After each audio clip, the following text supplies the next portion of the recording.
आनंद पहिल्यांदा आपल्या सासूरवाडीला निघाला होता. कितीतरी वर्षांनंतर सासूरवाडीला जाणाऱ्या इतर जावयांमध्ये आणि आनंदमध्ये खूपच फरक होता. मनातलं दुःख, उद्वेग आणि शरम यामुळे आनंद अंतर्मुख झाला होता. लग्नाच्या वेळी त्यानं त्या खेड्याचं नाव ऐकलं असलं तरी प्रत्यक्ष कधीच पाहिलं नव्हतं. तसा प्रसंगच आला नव्हता. पत्र लिहित बसण्यापेक्षा स्वतःच जाऊन अनुपमाला घरी घेऊन यायची त्याची इच्छा होती. तिनं काहीही म्हटलं, ती कितीही रागावली तरी विश्व प्रयत्न करून तिची समजूत काढून तिला घेऊन यायचंच असं त्यानं ठरवलं होतं. खेड्यातल्या शाळेसमोरच्या धुळीनं भरलेल्या रस्त्यावर त्याची आलिशान गाडी उभी राहताच शाळेसमोर धुळीत खेळणारी मुलं तिकडे धावली. असल्या खेड्यात एवढी मोठी गाडी कुणाची आली असेल या उत्सुकतेने हेडमास्तरही बाहेर आले. त्यांनाच आनंदनं विचारलं, मागं इथं शामण्णा मास्तर होते ना, कुठं राहतात ते? नव्यानं आलेल्या हेडमास्तरांनी धुळीनं भरलेली खुर्ची पुसली आणि मला ठाऊक नाही, इथं एक जुने मास्तर आहेत, त्यांना विचारतो. अरे म्हणत त्यांनी एका मुलाला पिटाळलं. शामण्णा मास्तरांची तालुक्याच्या गावाला बदली झालेल्या अनेक वर्ष झाली होती.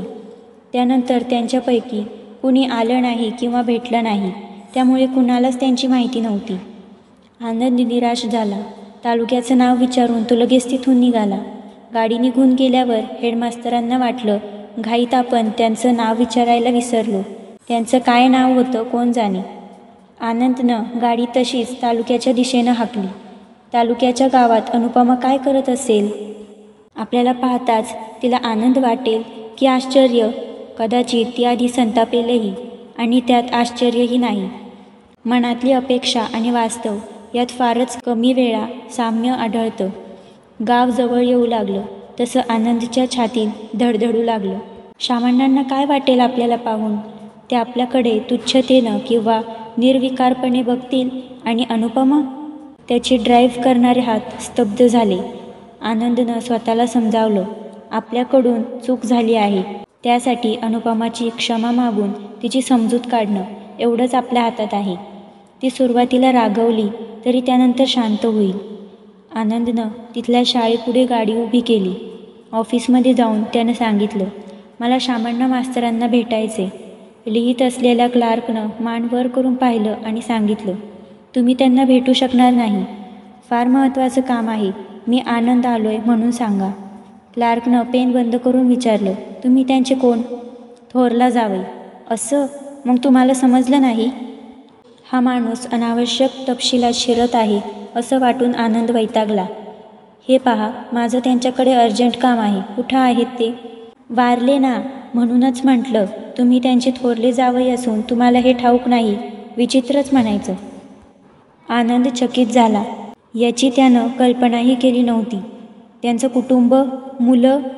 क्लार्कनं सांगितलं, आम्हाला काही विशेष ठाऊक नाही. त्यांची बायको मुलींना घेऊन मिरज जवळच्या कुठल्याशा खेड्यात माहेरी गेल्या, तिथंच राहतात. एकदा सगळ्या ॲरियर्सच्या कामासाठी येऊन गेल्या, तेवढंच. म्हणजे अनुपमा सावत्र आईच्या माहेरी राहते? छे, त्यांची थोरली मुलगी अनुपमा नावाची होती ना? क्लार्कला सारंच मनोरंजनक वाटलं. नवराच बायकोची चौकशी करत आलाय. शामण्णा मास्तर घरातला कुठलाही विषय शाळेत बोलायचे नाहीत. ते या शाळेत फार दिवस राहिले नव्हते. हां, म्हणजे तुमच्या बायकोविषयी विचारताय तर? क्लार्कच्या उद्धटपणाचा राग आला तरी आनंद गप्प बसला, कारण अनुपमेविषयी काही माहिती कळली तर ती याच्याकडून समजणार होती. मला ठाऊक नाही, पण पाहिजे तर खारे मास्तरांना विचारून घेता येईल. आनंदला परिस्थितीचा वैताग आला. पतीला पत्नीविषयी माहिती मिळवण्यासाठी चौथ्या माणसाची गरज पडावी ना? खारे मास्तर काही मिनिटातच आले, पण आनंदला प्रत्येक क्षण युगासारखा भासत होता. त्यांच्या थोरल्या मुलीला कोड किंवा त्यासारखाच काहीतरी रोग होता म्हणे, म्हणून ती घर सोडून निघून गेली म्हणे. काहीजण सांगत होते तिनं गाडीखाली जीव दिला म्हणून. खरं काय ते आम्हालाही ठाऊक नाही. त्यांच्या घरच्यांविषयी शाळेत कुणालाच काही ठाऊक नसायचं. चुकून विषय निघाला की त्यांच्या डोळ्यात पाणी यायचं. उगाच तो विषय काढून त्यांना का दुःख द्यायचं, खरं की नाही? संपला. अनुपमाचा शोधच संपला. या विशाल जगात ती जिवंत आहे की नाही कोण जाणे, कुठं आहे कोण जाणे. एक मात्र खरं, आपण अनुपमाला योग्य वेळी मदत न केल्यामुळे तिच्या जीवनाची अशी दुर्दशा झाली. आनंदचे डोळे पाण्यानं भरले. आपणच तिच्या नाशाला कारणीभूत आहोत.